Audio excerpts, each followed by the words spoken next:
Deputada, é um prazer ter a senhora aqui conosco hoje, com a Pública Central do Servidor. Estivemos diversas vezes com você, em diversas plenárias lá na Câmara Federal, inclusive no dia de homenagem ao servidor público. E sabemos da sua defesa pelo serviço público e pelo servidor público. E é um prazer ter você aqui conosco. A palavra está com a senhora, deputada. Então, eu queria muito saudar a Pública, e eu acho que a Pública esteve presente nas principais discussões que dizem respeito aos servidores e servidoras. E quando a gente fala de servidores públicos, a gente está falando de políticas públicas. E políticas públicas é o que nós precisamos neste momento para, inclusive, fazer frente à crise, que é uma crise trançada, é uma crise sanitária, é uma crise econômica, é uma crise política, é uma crise ética, em função da postura do presidente da República de buscar proteger os seus filhos e se utilizar da estrutura da Polícia Federal como se fosse uma polícia política. Então, portanto, nós estamos vivenciando este processo. E neste quadro, nós vamos ver que o governo busca eleger os seus inimigos imaginários. E os inimigos imaginários do governo, ora são os estados e municípios, ora são as universidades públicas e ora são os servidores públicos. Servidores públicos, ele desconhece todos os dados e transforma mitos como se mitos fossem verdade. Não é verdade que nós temos mais servidores públicos, já tivemos algum tempo atrás. Não é verdade que o Brasil tem um processo ou tem uma estabilidade que é para assegurar que nós tenhamos, enfim, servidores que não cumprem o seu próprio dever no exercício da profissão. Então, vão se construindo mitos que precisam ser desconstruídos, porque nós sabemos quem são aqueles que estão enfrentando essa pandemia nos vários segmentos, seja na assistência social, na saúde, na política de segurança, seja inclusive na política de arrecadação, quem são os que estão enfrentando o que o país vivencia, são os servidores e as servidoras. Por isso eu digo que nós precisamos, nesse momento, ter uma estratégia, porque é inegável que o Estado é fundamental para que se possa enfrentar essa crise. Em 2008, foi o Estado que possibilitou que se tivesse uma ação anticíclica para enfrentar a crise de 2008. Foi o Estado. E, neste momento, é impossível prescindir do Estado. Ou seja, o governo tem que se curvar a isso, mas busca, durante este processo e essa pandemia, introduzir uma agenda que é uma agenda austericida que não foi vitoriosa no Brasil. A reforma da Previdência, que ele dizia que ia gerar muitos empregos, não gerou empregos. A crise ela não começou com a pandemia, ela começou antes da pandemia, nós já tínhamos um PIB de 1,1%. Já tínhamos mais de 40 milhões de brasileiros e brasileiras na informalidade.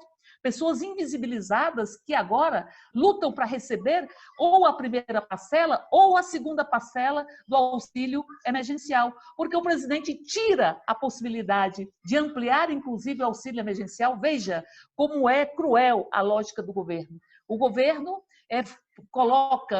faz uma portaria para colocar como serviço essencial salões, barbearias e academias de ginástica e diz que vai vetar a ampliação do auxílio emergencial que nós dedicamos também e abarcamos as pessoas que trabalham em salões.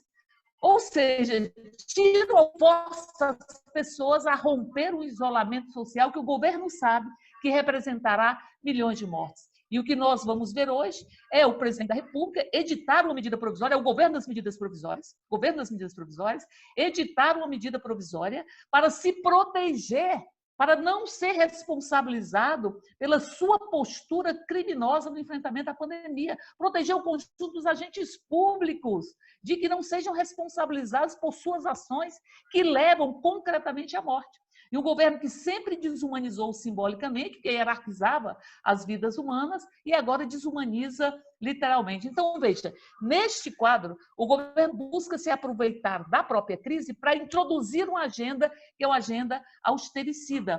Foi isso que tentou fazer, ou que fez, quando segurou o auxílio a estados e municípios e conseguiu impor o congelamento até o final de 2021, o congelamento dos salários, não só dos salários, das progressões, de qualquer tipo de vantagem, inclusive progressões formalizadas, efetivadas dos servidores e servidoras, elegendo mais uma vez servidores e servidoras como inimigos da nação. O inimigo da nação, ele põe faixa presidencial hoje.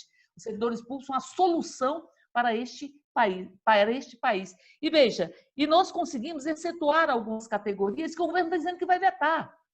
Vai vetar essas categorias, nós conseguimos retirar do congelamento.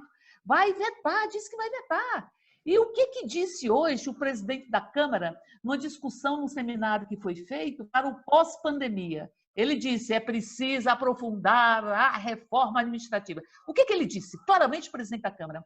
Fim da pandemia, nós vamos ter um déficit fiscal que não foi construído pelos trabalhadores, que não foi construído pelos servidores e servidoras, e esse déficit fiscal tem que ser combatido com uma reforma administrativa que não envolva só os que vão entrar, mas que envolva os que já estão trabalhando no serviço público brasileiro. O que disse? O que disse também o presidente da Câmara? Ele disse que era preciso pensar numa nova reforma da Previdência. Numa nova reforma da Previdência. Porque todas as medidas que foram construídas, elas foram medidas insuficientes para poder conter o déficit fiscal. Mas são insuficientes porque ele não controla as despesas financeiras. Ao mesmo tempo que penaliza servidores e servidoras, possibilita que o Banco Central gaste até quase R$1 trilhão para comprar títulos de bancos, títulos que às vezes dormitam nas gavetas destes bancos, nas carteiras deste banco, há 15 anos. Então, o que eu digo com isso?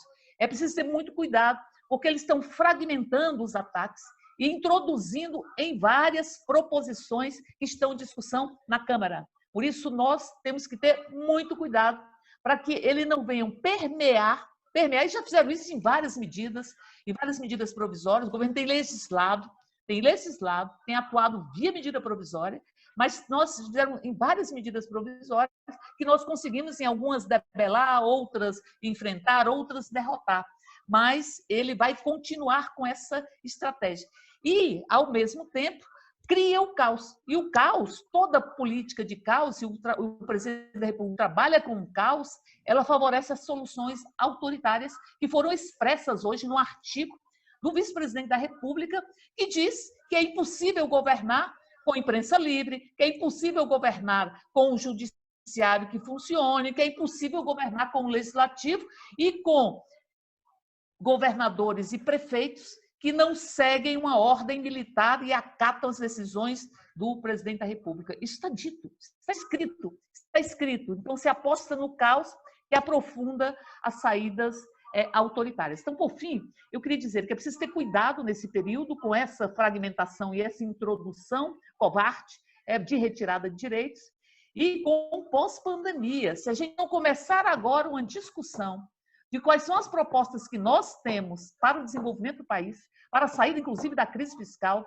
se nós não começarmos a fazer essa discussão agora e ficarmos apenas rebatendo o que muitas vezes o presidente da República faz para criar cortina de fumaça sobre a sua incompetência, a sua inanição, então, veja, se nós não fizermos essa discussão agora, fim da pandemia, eles vão vir com agenda com muita crueldade no que diz respeito a servidores e servidoras. Não é à toa que Maia se sentiu à vontade para falar dos novos servidores como alvo da reforma administrativa, para falar de uma nova reforma da Previdência. E hoje eu quero até constatar se isso é verdade mesmo, mas eu vi uma fala do Maílson da Nóbrega dizendo que era importante que nós pudéssemos ter uma política tributária para tributar as grandes fortunas, para tributar dividendos que não são tributados, não tem imposto de renda neste país. Então, ou a gente introduz essa discussão nesse momento, e a pública é fundamental nesse sentido, para que nós possamos rebater do ponto de vista estrutural a discussão que eles estão fazendo, ou então a gente fica na pontualidade que o governo quer, porque o governo não faz uma política global. não tem um comando e uma política global nem de enfrentamento da saúde, as crises na saúde, nem a crise econômica. Ele vai atuando com pontos, vai fazendo ponto, pontuando,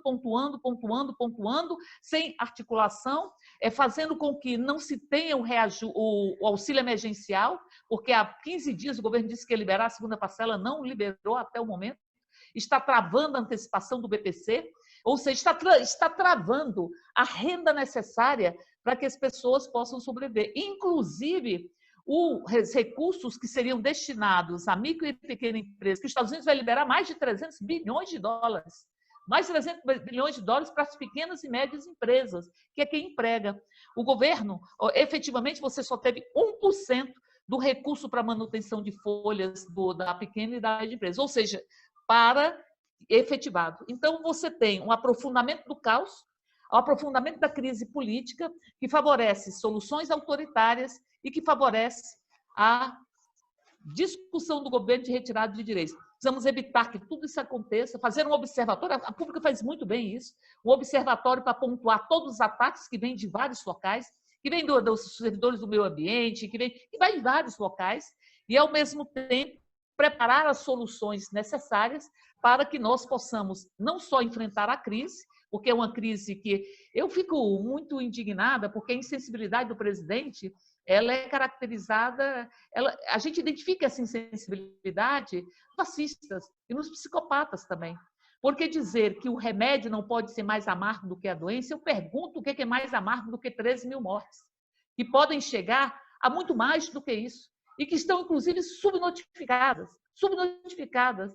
O que é mais amargo do que as pessoas não terem direito ao enterro com dignidade? Com dignidade. Do que as pessoas não terem direito a um respirador, do que estarem de joelhos querendo um auxílio emergencial na Caixa, enfrentando a lama, enfrentando a chuva, enfrentando o sol, dormindo na porta das agências da Caixa e, ao mesmo tempo, de joelhos, chorando por um respirador. E ontem eu escutei uma parlamentar que defende Bolsonaro dizer que é preciso ter cuidado com o uso indiscriminado dos respiradores, porque eles causam a morte. Eu me digo, onde é que está tendo uso indiscriminado de respiradores?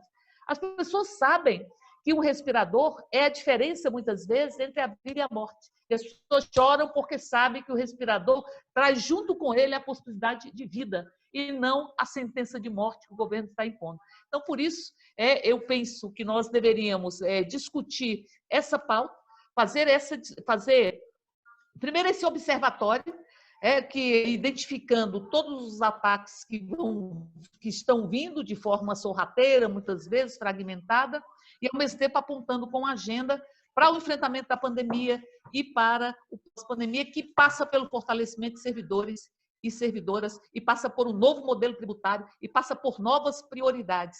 Eu lembro do setor do clero, do setor da igreja, que durante a ditadura fez uma opção pelos pobres, não é?